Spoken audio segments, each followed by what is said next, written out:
ಈ ದೇಶದಲ್ಲಿ ಕಾಂಗ್ರೆಸ್ನ ಕಿತ್ತೊಗಿಬೇಕು ಅಂತೇಳಿ ಇಂದಿರಾ ಗಾಂಧಿ ಅವರು ಎಮರ್ಜೆನ್ಸಿ ತಂದಂತ ಸಂದರ್ಭದಲ್ಲಿ ಜಯಪ್ರಕಾಶ್ ನಾರಾಯಣ್ ಸಾಹೇಬ್ರವರು ಈ ದೇಶದ ಮೂಲೆ ಮೂಲೆಯಲ್ಲಿ ಸಂಚಾರ ಮಾಡಿ ಪ್ರಥಮ ಬಾರಿಗೆ ದೇವೇಗೌಡರಂತ ಮಹಾನಾಯಕರ ಜೊತೆಯಲ್ಲಿ ಈ ದೇಶದಲ್ಲಿ ಪ್ರಪ್ರಥಮ ಬಾರಿಗೆ ಜನತಾ ಪರಿವಾರದ ಕೇಂದ್ರ ಸರ್ಕಾರವನ್ನು ತಂದಂತ ಸಂದರ್ಭ.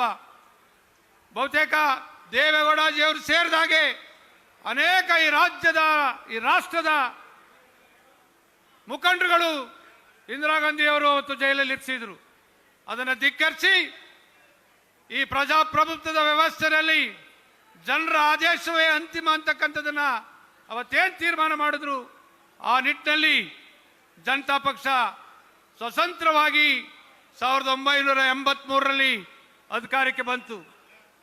ಅವತ್ತು ಬಹುತೇಕ ನಾವಿನ್ನೂ ನನಗೆ 19 ವರ್ಷ. ಅವತ್ತು 83ರಲ್ಲಿ ನನ್ನ ಅಣ್ಣ ಚಿಕ್ಕರಾಮೇಗೌಡರು ಬಹಳ ರಾಜಕೀಯವಾಗಿ ಮುಂದಾಳತ್ವವನ್ನು ಈ ತಾಲೂಕಿನಲ್ಲಿ ಈ ಜಿಲ್ಲೆನಲ್ಲಿ ದೊಡ್ಡವ್ರ ಜೊತೆ ರಾಜಕಾರಣ ಮಾಡಿದಂಥ ಒಬ್ಬ ಜನನಾಯಕ.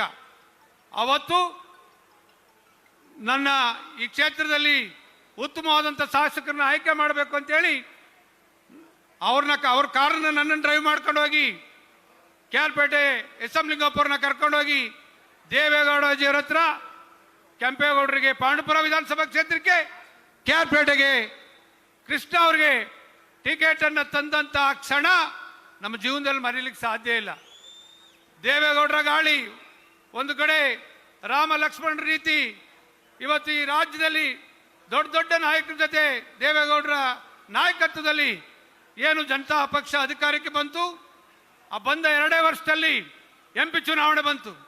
ಆ MP ಚುನಾವಣೆಯಲ್ಲಿ ಜನಾದೇಶ ಬರಲಿಲ್ಲ ನಮಗೆ. ಎಲ್ಲ ಬಹುತೇಕ 1-2 ಸೀಟ್ ಬಿಟ್ಟು ಎಲ್ಲ MP ಗಳು ಸೋತಂತ ಸಂದರ್ಭದಲ್ಲಿ ಆ ರಾಜಕೀಯ ಮೌಲ್ಯ ಹೇಗಿತ್ತು ಅಂದ್ರೆ, ರಾಮಕೃಷ್ಣ ಹೆಗಡೆ ಅವರು ಈ ರಾಜ್ಯದ ಮುಖ್ಯಮಂತ್ರಿಗಳಾಗಿದ್ರು. ದೇವೇಗೌಡರು ಒಂದು ನಿರ್ಣಯ ಮಾಡಿಸಿದ್ರು, ಈ ಪ್ರಜಾಪ್ರಭುತ್ವದ ವ್ಯವಸ್ಥೆಯಲ್ಲಿ ನಮಗೆ ಜನಾದೇಶ ಇಲ್ಲ ಅಂದ್ರೆ ನಾವು ಸರ್ಕಾರ ಮುಂದುವರಿಸ್ತಕ್ಕಂಥದ್ದು ಬೇಡ, ಮುಖ್ಯಮಂತ್ರಿಗಳೇ ರಾಜೀನಾಮೆ ಕೊಡಿ, ಮತ್ತೊಮ್ಮೆ ಜನಾದೇಶಕ್ಕೆ ಹೋಗೋಣ ಅಂತಕ್ಕಂಥ ಒಂದು ಸಂದೇಶವನ್ನು ಕೊಟ್ಟರು. ಅವತ್ತು ಸರ್ಕಾರ ಪತನ ಆಯಿತು. ಇವತ್ತೇನು ಜನಾದೇಶಕ್ಕೆ ಅವತ್ತು ದೇವೇಗೌಡರ ನೇತೃತ್ವದಲ್ಲಿ ರಾಮಕೃಷ್ಣ ಹೆಗಡೆಯವರ ನಾಯಕತ್ವದಲ್ಲಿ ಹೋದ್ರು. ಅವತ್ತು ನಾವು ಒಂದು 18 ಸೀಟ್ ಸಾಲ್ಟೇಜ್ ಇದ್ದು ಇವತ್ತೇನು ತಮಿಳುನಾಡಲ್ಲಿ ಆಗಿದೆಯಲ್ಲ ಪರಿಸ್ಥಿತಿ, ಆ ಪರಿಸ್ಥಿತಿ ಇತ್ತು. ಪ್ರಥಮ ಬಾರಿಗೆ ಬಿಜೆಪಿಯವರು ನಮಗೆ ಸಪೋರ್ಟ್ ಕೊಟ್ಟಿದ್ರು. ಆ ಯಾವ ಸವಾಸನೂ ಬೇಡ ಅಂತೇಳಿ ಅವತ್ತು ಜನಾದೇಶಕ್ಕೆ ಹೋದಂಥ ಸಂದರ್ಭದಲ್ಲಿ 133 ಸಂಖ್ಯೆಯ ಒಂದು ದೊಡ್ಡ ಪ್ರಮಾಣದ ಬಹುಮತವನ್ನು ಈ ರಾಜ್ಯದಲ್ಲಿ ಜನತಾ ಪಕ್ಷಕ್ಕೆ ಕೊಟ್ಟಂತ ಆ ಸಂದರ್ಭ ನಾವು ಮರೀಲಿಕ್ಕೆ ಸಾಧ್ಯ ಇಲ್ಲ. ಅದಾದ್ಮೇಲೆ ನಡೆದಂಥ ಅನೇಕ ರಾಜಕೀಯ ವಿದ್ಯಮಾನಗಳು ನಡೆದ್ರು. ದೇವೇಗೌಡರು ಕೂಗ್ಲಿಲ್ಲ, ಅವರೇ 1-2 ಕಡೆ ಸೋತಿದ್ರು. 89ರಲ್ಲಿ ಅವತ್ತು ನಮಗೆ ತಮಿಳುನಾಡಿಗೆ ಕಾವೇರಿಯ ಒಂದು ಬೃಹತ್ ಹೋರಾಟ ಪ್ರಾರಂಭ ಆಯಿತು. ಅದಕ್ಕೆ ಅವರ ಅಳಲು ಸೇವೆ ದೇವೇಗೌಡರ ಜೊತೆ ಮಾಡುವಂಥ ಒಂದು ಅವಕಾಶ, ನಾನು ಮೈಸೂರು ಅಸೋಸಿಯೇಷನ್ ಲಾರಿಯ ಅಧ್ಯಕ್ಷರಾದಂಥ ಸಂದರ್ಭದಲ್ಲಿ ನನಗೆ ಅವಕಾಶ ಒದಗಿ ಬಂತು. ಅವತ್ತು 100 ಲಾರಿಗಳನ್ನು ಹೋರಾಟಕ್ಕೆ ನಮ್ಮ ಅಸೋಸಿಯೇಷನ್ ಮುಖಾಂತರ ಕೊಡೋದ್ರ ಮುಖಾಂತರ ದೇವೇಗೌಡಜಿಯವರಿಗೆ ಅವರಿಗೆ ಒಬ್ಬ ಮಾನಸ ಪುತ್ರನ ರೀತಿ ಅವರ ಒಡಲಿಗೆ ಬಿದ್ದೆ. ನೀವು ಸಣ್ಣ ಆಗ್ಬೇಕಲ್ವಾ? ಅದು ಒಂದು ಉತ್ತಮ ಆಹಾರದಿಂದ ಸಣ್ಣ ಆಗ್ಬೇಕಲ್ವಾ? ಪ್ರತಿದಿನ ನಮ್ಮ ಜೀನಿ ಸ್ಲಿಮ್ ನ ಯೂಸ್ ಮಾಡಿ ಯಾವುದೇ ಸೈಡ್ ಎಫೆಕ್ಟ್ ಇಲ್ದಂಗೆ ನೀವು ಸಣ್ಣ ಆಗ್ತೀರಾ.